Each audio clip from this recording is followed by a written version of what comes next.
kid to play tonight. And a steal. Miller retreats to the three-point line. Weber imploring the crowd. Jimmy Smith hitting the three.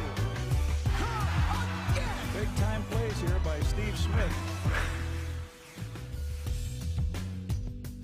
Welcome to another freewheeling hour of conversation here on NBA TV we like to call Open Court, because that's the name of the show. I'm Ernie Johnson. Down here, Chris Weber. You went a little too early. Give it to me again. Oh, catch it. Whatever. Bones Berry is next to Chris Weber. Don't try to do that. No, don't, please. And please, don't you try any of that. The Dougie, yeah. Oh, yeah.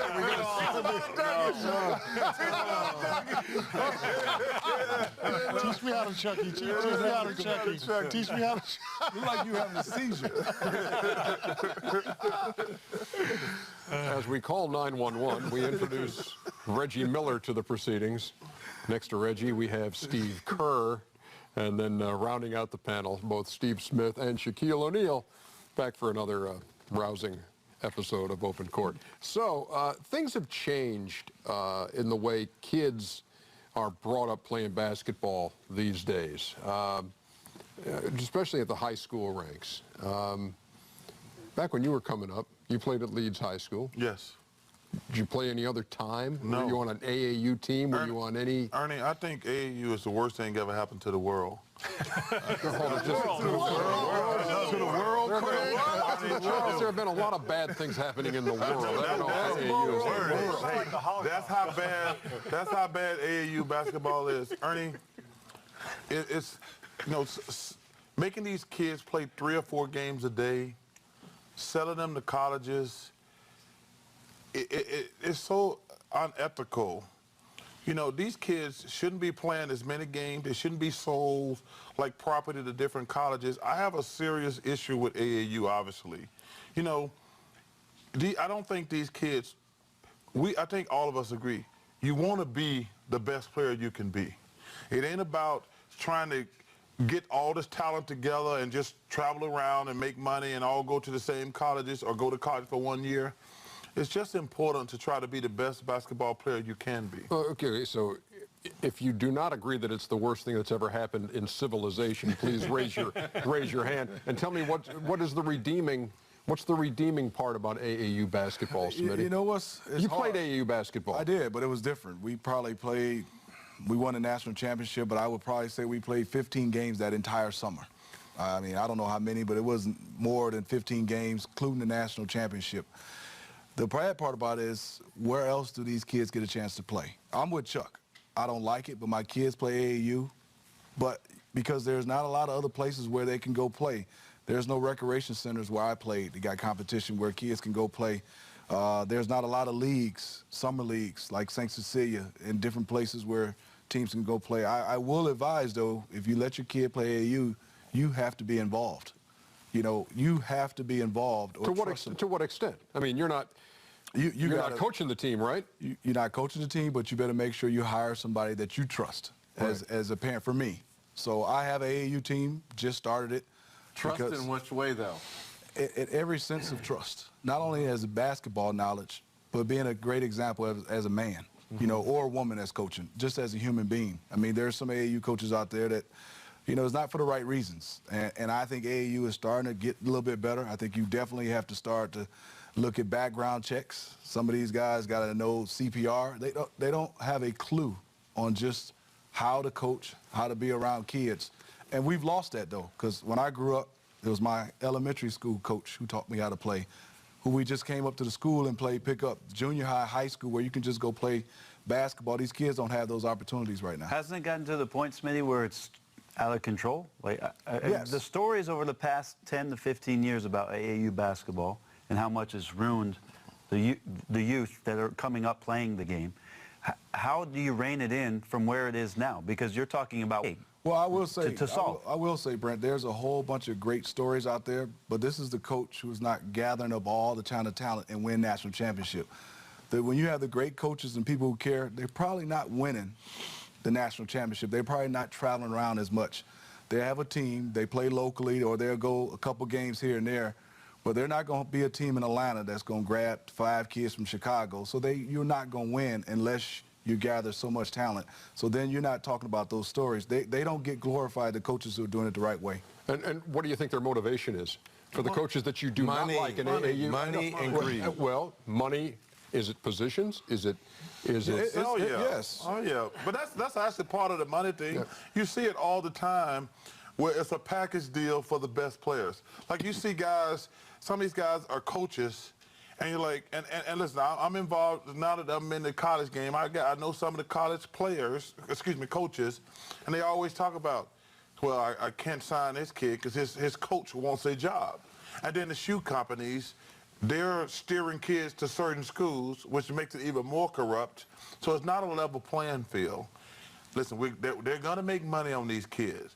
But we have a moral obligation to make sure these kids get their education. I'm not quite sure there's a governing body for the AAU. I mean, is there an oversight that someone oversees? And what's sad about AAU now is when we were all growing up, playing high school basketball was the most important thing. You wanted your high school basketball team to be ranked and to win a state championship and so forth. Now these young blue chip superstars, AAU is the big thing now. That's where most coaches find their talent is going to these AAU tournaments as opposed to going to your high school and watching you play. Now they're interviewing your AAU coach as opposed to your high school coach. And I think that's what's lost with these young players is not only are these coaches, AAU coaches, skimming from the top from the shoe company, but they're trying to get as you mentioned, a job at the college level and then to further advance to try to get to the professional level, all while this young kid suffers along the way. And you see high school teams built now, not really on where you're growing up and where your district is, but how your AAU team can within the guidelines say, yeah, you live there and you can play there, and it's getting a little crazy. So C-Webb, fix it. That's tough. You got to fix people first. You know, it's a lot of, one thing I think is a result of AAU is bad coaching. And you see guys coming in the NBA, because now if I'm your cousin, I'm Shaq's cousin, hey, big fella, you know, you got to look out for me. Let me coach a team with you, and I know nothing about basketball. That's one of the things I've been seeing, you know. So I think, you know, when I play AAU, and Steve, this is probably maybe true for you coming from Detroit, our coaches were like our father figures. Like, you know, Mr. Montgomery's 83 years old, and Curtis Hervey, those are old guys. So we had to do homework at the house. We would get in trouble. We'd sneak girls over the house. It was like a second parent. And so for a lot of these guys, I see them having buddies. And I don't think it's ever good to be 15 years old with the 25-year-old guy who's your buddy, who doesn't teach you about life, doesn't teach you about the game, but basically is teaching you about the guilt and how to have hanger-ons and all those things, because that's what it becomes, because some of these guys have no right coaching, some of these guys have no right being around the players. And unfortunately, Ernie, I think it's only going to get worse because, you know, these coaches want so much power. They want so much prestige by using the kids. And, you know, we all make good points, but, you know, the big companies have a lot to do with it also. Like, you know, like if you're like a local kid in the neighborhood and you're a star and, you know, your AAU coach can get you the new Jordans. That's how the coach is going to lure you in. So now that he got you in, you got the new Jordan. He's not really paying you, but in a sense he is paying you.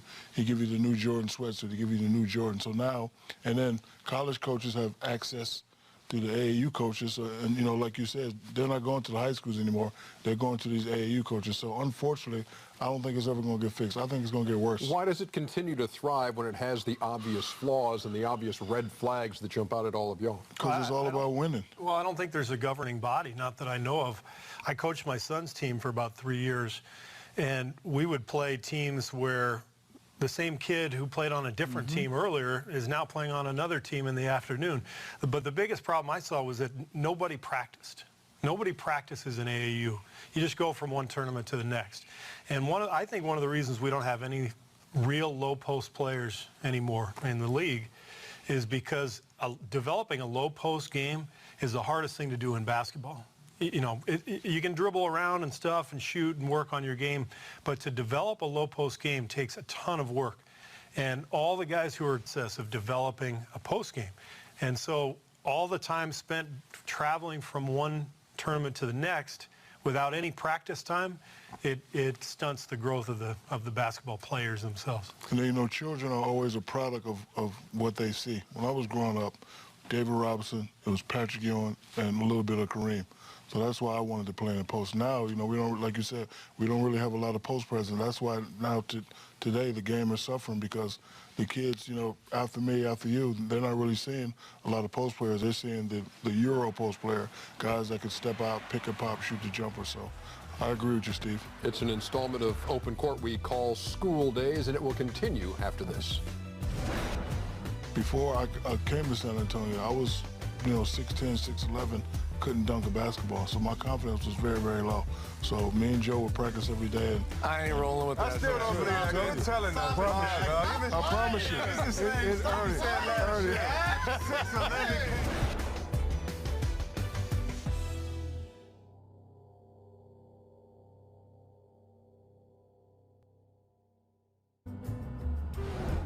Welcome back to School Days on NBA TV's Open Court. Steve Kerr, anybody you played high school or college ball that you were still tight with? Oh, yeah. Judd Bushler is my best buddy. I see him every day. We live in San Diego, a couple miles from each other. We were teammates first at Arizona and then with Chicago. And it's great. Our daughters basically have known each other since they were born. Judd coaches volleyball. My daughter plays for him. So he's like family pretty much. Wow, it sounds exactly like that. And so how does that relationship evolve through the years? And when you think back to the first day you met him and then you see your kid playing for him as he coaches. It's, you know, that's one of the things that's great about basketball, when you have a teammate and you go through all the battles and you know, practices and ups and downs, and you get so close. And then if you're able to maintain that friendship going forward through your kids, it's special. You know, we share something that you know, very few people can share, just those memories of you know, playing in school and playing in the NBA and doing it together. Steve, what's the most important relationship with a high school teammate or a college teammate that continues to this day? You know, I think it's what we did off the court. You know, the friendship. That's what I think I miss about college, high school, and basketball. You definitely miss the competition, but the bus rides. You know, the bus rides I think is legendary. The flights. You know, I have my best friend was the best man in my wedding in high school. He lives out in Vegas, so we still can get together and look at each other and laugh about a moment, and no one else knows the moment but me and him, because something that we, you know, start to recant and look back at what we did in high school. Same thing, Reggie. Well, what was interesting is, you know, for the Hall of Fame, when you've got to reflect on things and they give you a chance to get up there and speak, it gave me a chance to go back and bring my high school coach, Arlo Guard. And I hadn't seen him in, I mean, to have a chance for him to be a part of that moment for me, because, you know, I didn't play AAU basketball, and it was a chance for he and I to reconnect, and to have him with me during that moment and for him to be there, it was really cool. Yeah, you know what, the other night, something struck me too, Charles. You had somebody who played on the Auburn basketball team with you. Yeah. Came by the studio one night and was hanging out in the green room watching us work. And what's the story there? You know, high school and college are a little bit different than the pros, because in the pros, we all get traded except Reggie. I think Reggie's the only one who played his entire career for one team, so that's a little bit different. But the rest of us, once you get traded, you got to make a new set of friends on another team. But in high school and college, especially high school, you've been with those guys your whole life. So you always have a special bond with them. I went back to my 30-year high school reunion last year. It was like, those are freaky, aren't they? They are. That's a little. But you know what's a little spooky. But you know what's another really, segment. Oh man, I'm telling you. No, but you know what's really cool about it? You kind of represent them. You took it to another team, because obviously those guys didn't go on to the NBA. But when I go home, I bump into a couple of them. It's always great to see them. Same thing with college. You know, those guys I played with in college, Chuck Person made it to the NBA, but the rest of those guys did not. So we keep in contact through the whole 30 years, basically. I always look forward to seeing them when I go down to Auburn if we do some type of event together. But we'll always have that special bond. And I hope that they're proud of me. They all help in their own way. They all helped me in some way. And we'll always have that special bond with high school and college. And I hope they have enjoyed this amazing journey, because when you're growing up in Leeds, Alabama, you know, some of us were late bloomers. Some of us knew we were going to be great for one day. When I met C. Webb in high school, I was like, damn, that's a big dude. You know, because I had Rick Mahorn said, I got this kid. Is that picture when you had the Zubas on? Yeah. I was like, my favorite player. It's dope. He got the little choke chain. He got Hulk Hogan pants. You know, I went to speak at Mahorn's camp, and he said, hey, man, this guy, Chris Webber, I said, he's the best high school player in the country. I had already read about him. Yeah. And he's in the weight room. Chris was always the same height in high school that he was through his whole NBA career. Like, he was this size at 18. And I walk in there, and he's pumping iron. I said, whoa, that guy put together pretty good. And it was really cool to meet him, and obviously all the years later see his great success. But, man, when you own a team, Ernie, there's always a clique on a team. The notion that you hang out with everybody, that's bogus. But there's one or two guys. In Philly, it was Rick Mahorn and Mike Jaminski. In Arizona, it was Mark West and Dan Marley and Ced Ceballos. But you have a little clique where you're like, hey, man, we're going to dinner. You know, and that don't mean you dislike those other guys. It's just certain guys. The bench guys hang out together, and a couple starters hang out together. But it's a really cool thing. Is there one name that sticks out when you throw that question out, Chris, about a high school teammate who you still remain tight with today? Really, I got to say 4 guys. And it's funny because every time I'm on TNT, they'll text. There's a difference between Chuck in that locker room or something, because they all were fans. So, yeah, Yapo Montgomery, Kevin Colson, Adrian Tanone, and Vincent Archer. I knew, you know, we were real close. So you guys, that was the original Fab Five. Yeah, exactly.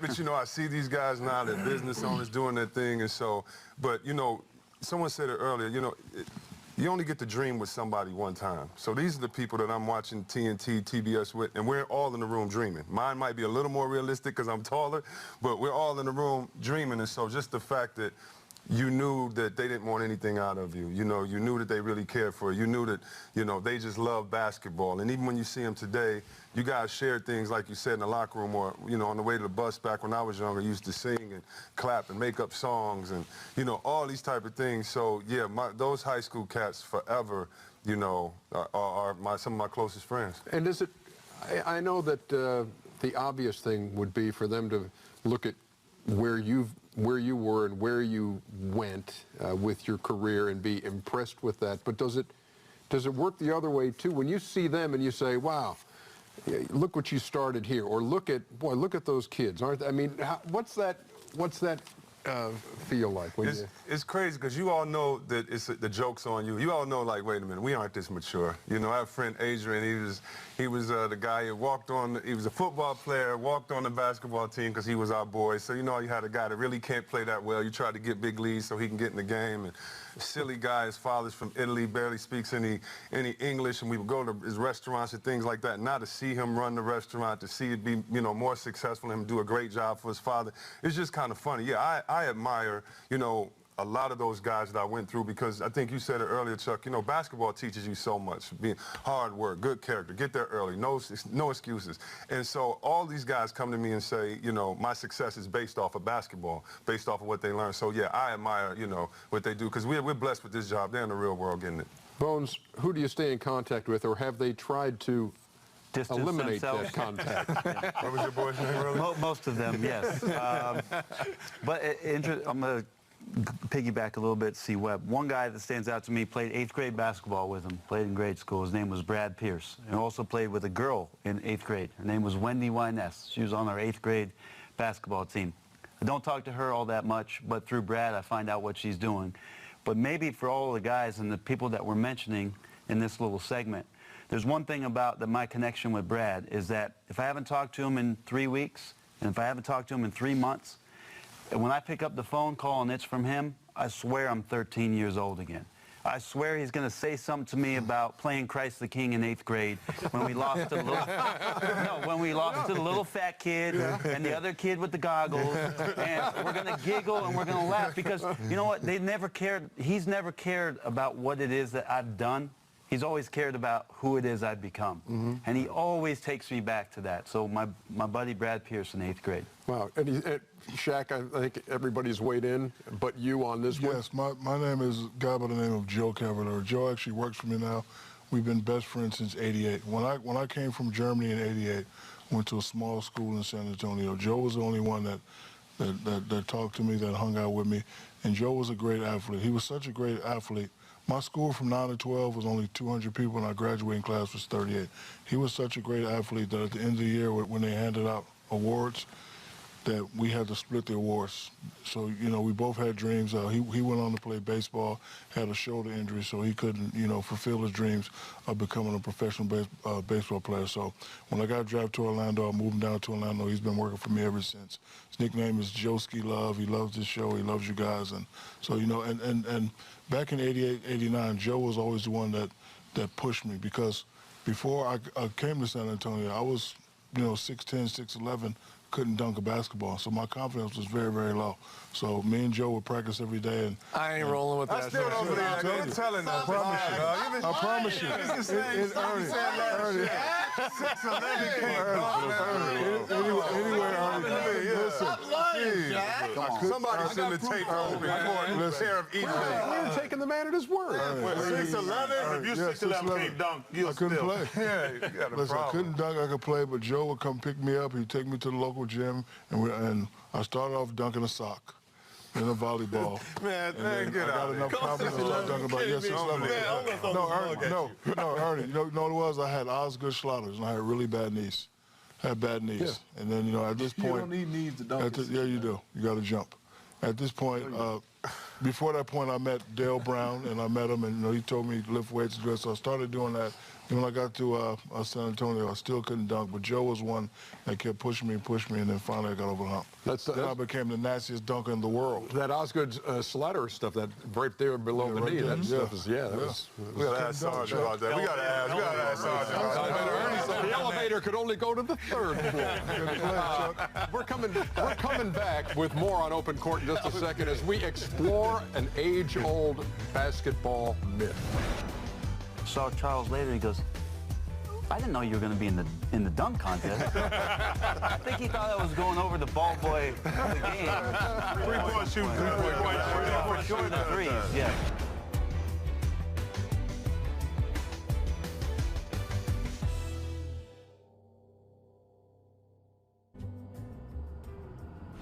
E-Jack. What's up, boy? What's up?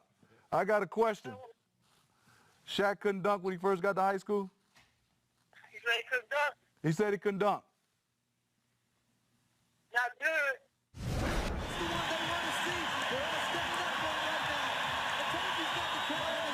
He said he would go for a combination Michael Jordan, Dr. J, risky dunk if he needed it. I think he got it, Reggie. I think he got it. Back here with more of Open Court. That was San Antonio, I believe. Yes, it the was. site of that slam dunk contest. And I remember working with Reggie Theus that night, and Reggie said on the air, I do not believe what I've seen. A white guy just won the slam dunk contest. And we have, you've heard this whole white men can't jump thing. So did you destroy the myth with that performance in San Antonio? No. I mean, It's not a myth, Ernie. Ask Steve. Steve a can fact. dunk. No, I was just mentioning that Charles is at the Riverwalk in San Antonio. Was obviously He was a big fan of the Riverwalk even back then. yes. Big creek, Ernie.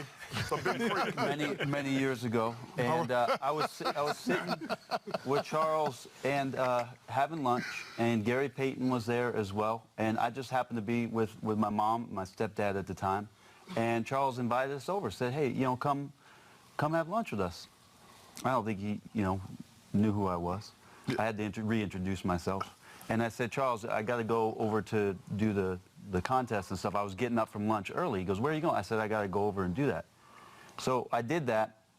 I got up. I left my mom and my stepdad with Charles, went over to the arena at the Alamo Dome, and ended up winning the dunk contest. And then saw Charles later. He goes, I didn't know you were going to be in the dunk contest. I think he thought I was going over the ball boy of the game. Three-point shooting. For sure the threes. Yeah, for sure the threes. So. But no, Ernie, I mean, I get asked about it often, not as often as I used to after it. But it was an exhibition, and I had just what I thought was an opportunity to have a little bit of fun. Yeah. I ended up winning the thing, and as I've told you before, I've done something with the trophy that I don't think any other dunk champion has done with the trophy. Very creative, I might add. Very creative. I've turned it into a chips and dip bowl. I've shown you the photos of it. I've taken the top off, and I use it for Super Bowl parties. Ernie, we gotta just come out and be honest here. Brent's the exception, not the rule. Okay, Brent, Rex Chapman, Tom Chambers. I mean, there's a handful of white guys who could really jump, but the vast majority of us are. Yeah, me and you. But yeah, when you guys were growing up playing though, were there these preconceived ideas about when you're playing somebody, if you're playing a white team, you're thinking these guys can really shoot. These guys, but they really shoot. They're fundamentally sound. They're going to set good screens. Really, I mean, we're going to press them and try to turn them over. I mean, Reg was this basically your thought process? That's what we thought of when we played in all-white school. Oh my God, they're going to be fundamentally sound. They're going to really shoot. We're not going to play a zone. We're going to get up on them. We're going to press and basketball. And on conversely, if you played an all-black team. Got to handle the pressure. Got to handle the full court pressure and move the ball and be sound and don't turn it over. It's a dunk at the other end. I mean, it's, you know. You get over that quick. You get over that quickly, though, Ernie, because it's like that in high school. But once you get to college, everybody can play. Everybody can play. Yeah, it was different. Like in high school, when you're better than most teams, yeah. But when you get, first of all, to the state tournament, there's some good teams in there that are white or black. There's some really good teams. But you don't really know it's a level playing field until you get to college. And then you're like, woo, John Stockton can really play. You know, Tom Chambers can really play. You know, I mean, so you get over that quickly, to be honest with you. And I think for us as African-American kids, you know, we always hear that white men can't jump. First time I seen a white guy dunk and really throw it down was when Tom Chambers put his knee on Mark Jackson's chest and threw it down. When he did that, I was like, uh-oh. And then Rex Chapman would throw it down, and you guys would throw it down. So, you know, the myth is still there a little bit, but, you know, these guys can, you know, really, really compete. What about Tom Gugliotta? Oh, sorry about that. Okay. I'm sorry. Oh, yeah. I know. What happened? What happened on that play? You didn't see Tom? No, what? Minnesota. He just went right at Charles, right at his chest. It was a charge. They didn't call it. You took a charge? I did. No, they called blocking. It was a charge, really. Oh, it was an and one? He threw it down and got an and one? What? Yeah. Hey, you know, everybody talk about the time C. Webb dunked on me, which it's no big deal to get dunked on. But what's really funny about that, you just brought it up. Well, Bring it all coming to the surface. You know, because but it was so funny about that play was I'm thinking to myself when we ran down the court, I said, I got to foul him. So I get ready to grab him, and he wrapped that bad boy around his back, and I get nothing but air. And then right in the middle, when I reached down and got enough air, I said, uh-oh. I said, because I said, I'm finna grab this guy. And he put that ball behind his back, and all I know, I said, I can see right now, I said, I'm in trouble now. A fast break down to Webber. He turns. Look up behind the back, and the step in the foul. But Chuck, question. When they did that barbershop commercial, did he have to get clearance from you to do that commercial? No, Nike called me. First of all, I'll tell you something funny. Like, my first couple years in the NBA, I used to always say, I ain't going to let nobody dunk on me. After you get dunked on like the first 10 or 15 times, they all kind of run together. You do. Everybody dunks on you. It's no big deal to get dunked on. So Nike called me and says, we're going to have some fun with you. I said, cool, of course, dude. And then when I saw the commercial, I just started laughing. I did. That commercial took like maybe 20 minutes, because you know Nike's the best at commercials, so we go in there, it's like Joe Torre, it's a bunch of comedians there, and it's just me, Spree, and a couple guys, and they're like, just talk. And that's how it happened. We were just talking. That all was a freestyle. You know, they knew that I liked him, but he did it to himself because, you know, after I met him, after I had his poster on my wall, it's like, you can't, you know, Bruce Lee had to beat the master, so you can't beat the man and my my family at the end of it. If you notice, I look up and I'm talking in the stands. I'm talking to my father. I brought all of Biltmore up there. I'm talking to my brothers, all of them, like, say something now, because they were like, Barkley gonna kill you tonight. You know, and in the playoffs, though, we paid for it. But anyway. Hey, Bones, we saw the dunk contest, but in game, how much did you dunk in game? Not much. A few, but not much. I mean, I was a shooter. Yeah, that's the whole thing. Is that I was a shooter when I played. You know, I played a little bit of point guard at some times in my career, but you know, more often than not, I found myself getting to know every season ticket holder in the corners of most of the arenas around the NBA. Where you're like, hey, Mike, how are the kids? Oh, I got to get this one off. So, yeah, more shooting, but occasionally, you know, I'd have an opportunity on the fast break to do something and get something down, and I enjoyed that. You see, Webb, we saw what you did to Charles, but are there some guys in the league who it's more fun to dunk over than others? No doubt.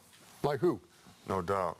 Why did everybody like to dunk on Sean Bradley so much? Because he went for him. Yeah, I got a nice Sean Bradley highlight reel since 15 under AAU when he was like 7'1", but because, I mean, you know, it's the same as running over a linebacker if you're a great running back, or hitting a home run off a pitcher and point. It's, you know, I wanted to get Mutombo, I wanted to get Mark Eaton, I wanted to get, you know, every single center, anybody taller than you. Did you get Shaq? Never. Only been dunked on twice in 19 years. No. I'm sure. No. I'm sure. Oh, I got the big man inside. You know, only got dunked on by Jordan and Derek Coleman. You look at Alonzo Mourning, Mutombo, Mark Eden, Manute Bol. Yeah, Manute. Patrick.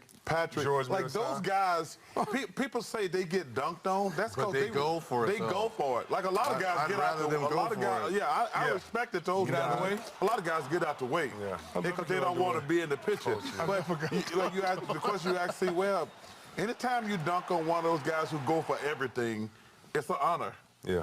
You know, anytime I got Manute, I got Alonzo Mourning one time because Alonzo Mourning went after everything.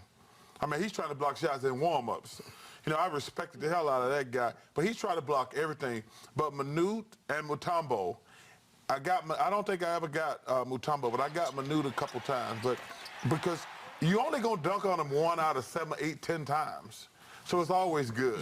You know who used to go for every block in transition was Craig Elo. He'd go for it every time, and he kept getting dunked on. Finally, we said, Craig, why do you keep going for? You're gonna end up on all these posters. He goes, my only chance to be on a poster.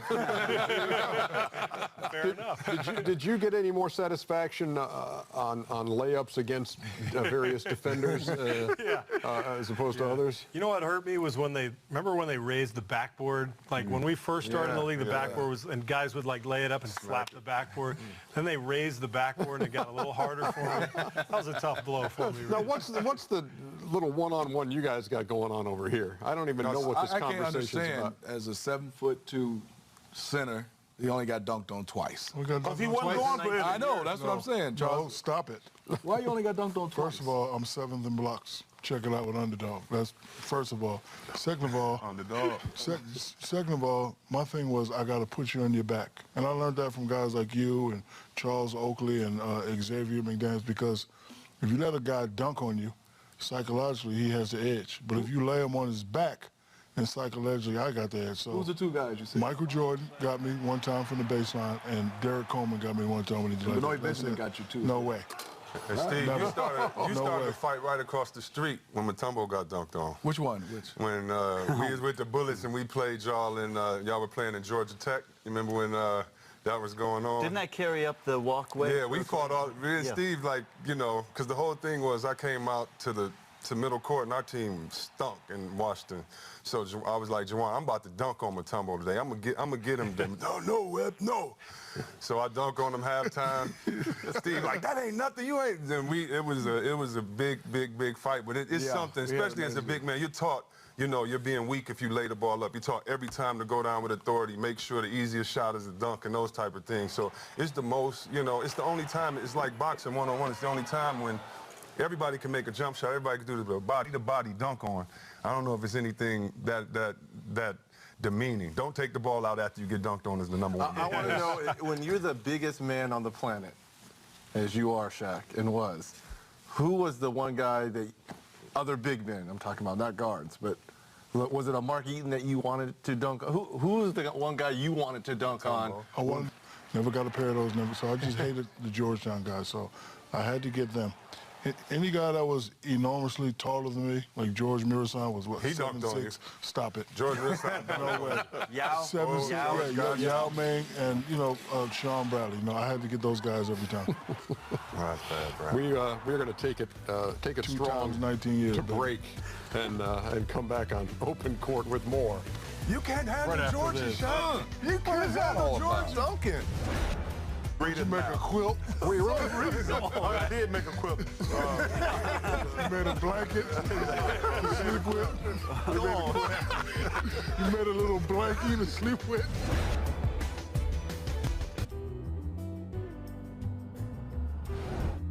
This school days edition of Open Court continues here on NBA TV. I don't know if I should even ask you this, Charles. Go ahead, my brother. What was your favorite subject in school? Lunch. See, I told you I shouldn't have. You waited way too long. You gave him the opening. Ernie, He said snacks. Snacks. 101. Snackology. Ernie. Twinkie physics. Snackology. Twinkie physics. Come on, man. Fillings, stuffings and fillings. Chips Ahoy, man. 1 + 1 is 2 chips. I got 2 cookies today. Home ec cooking class. Snackology. I actually did like home ec. You gonna eat that cornbread? I What did you do Gonna at eat home that ec? cornbread? They taught you how to sew. They taught you how to make an outfit. Oh, taught you how to make an outfit. Yeah, like you do the little get the pattern. You cut out the and- cut patterns. Did you, Yeah. did you make this? No, I did. I can't remember. I made like a shirt, I want to say. That was fun. And learning how to cook different things. I did like home ec. Home ec. But I will tell you this, Ernie. I will tell you this, man. For some reason, I was great You at make a math. quilt? Oh, I did make a quilt. You made a blanket to sleep with? You made a little blankie to sleep with? No, but for some reason, Reggie, get him off of you. Okay. Hey, listen, but to be honest with you, math was good, easy for me, to be honest with you. I have no idea why, but math was easy for me. Bones. Creative writing. I'm just going to leave it at that. It's a very hard act to Yeah, follow. it's not even And gonna gives try. him no opening Yeah. over there. See, Webb, what was your best subject in school? Best subject was probably, early probably was math. Late was probably something just with reading that you could interpret and they just couldn't grade it on a hard scale. Shaquille, were you a good test taker in school? Excellent. What was your technique? What made you so good? What made you good? Your technique? My technique, because I could... Ancient Chinese secret. Yes, it is an ancient Chinese secret. You did the Christmas tree thing, didn't No, you? listen. You did the Christmas tree on the test. No, I did. Every now and then I did do that.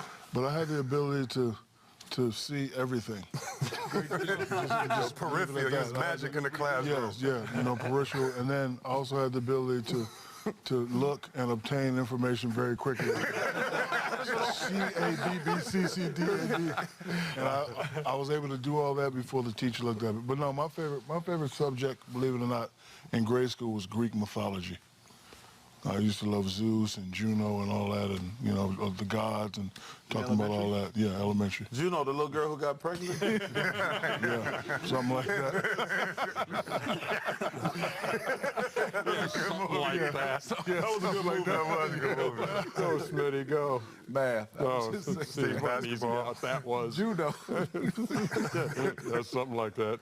Steve? English. I liked reading, but this is not interesting. Let's go back to Shaq. Let's talk about Shaq some more. Test-taking skills, no. Reggie? U.S. and world history. Oh, yeah? Still? Still, before you go forward, you got to know where you came from. True. And fraternity guys? No. Come Yes. on. We don't have time for that. Yes. Nobody has Me? to. Oh, stop it. Excuse me? Yeah, you played. Did you play? You got Yes. smacked and had to Yes. walk No, around. he didn't. Yes. I guarantee you know, if he couldn't Stop dunk it. when he was 7'1", Omega you Psi think Phi. he played? Q-Dog in college at LSU. You after. Stop it. Ask him about me. Yes. What You you used play? to hit that after dunks? LSU. At dunks. What? after. Which fraternity? Omega. Omega Psi Psi Phi. Q dog. Is that what that was? Diesel Yes. after dunks, Yes. right? That Yeah. in college, yes? But Smitty, no, and very Kerr, much. no, Yes. and me. I no. guarantee you can Hoop, fi, hoop. do a step right now. Yeah. If you remember that. Do a fi, step. Go. Go. Hiya! Oh, get it! Sock! His knee hurt. His back. Okay. Maybe he did. Thank you very much. School day. You fake ass school day. He did. No, look. What's funny, Ernie, is I'm tired as hell. our basketball, your college team, Was basically a that's your fraternity, right? And most fraternity guys that pledged, they didn't like athletes anyways, because we got all the women. We stole their women. And so that's why we were our own fraternity. Hoop, fi, hoop. and aced all the tests. And will Can I have be. your little blankie that you made, Chucky? In home ec. I had a maroon Toyota Corolla when I was a senior in high school. It was kind of a family car, but I got to drive it. It would only start if your seatbelt was fastened.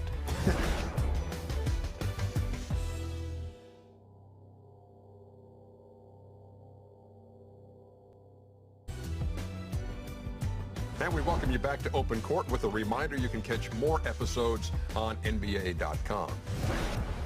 Wrapping up this edition of Open Court here on NBA TV with a lightning round. One quick question and preferably a quick answer, although you can give us a little detail on Shaquille O'Neal. Your first car.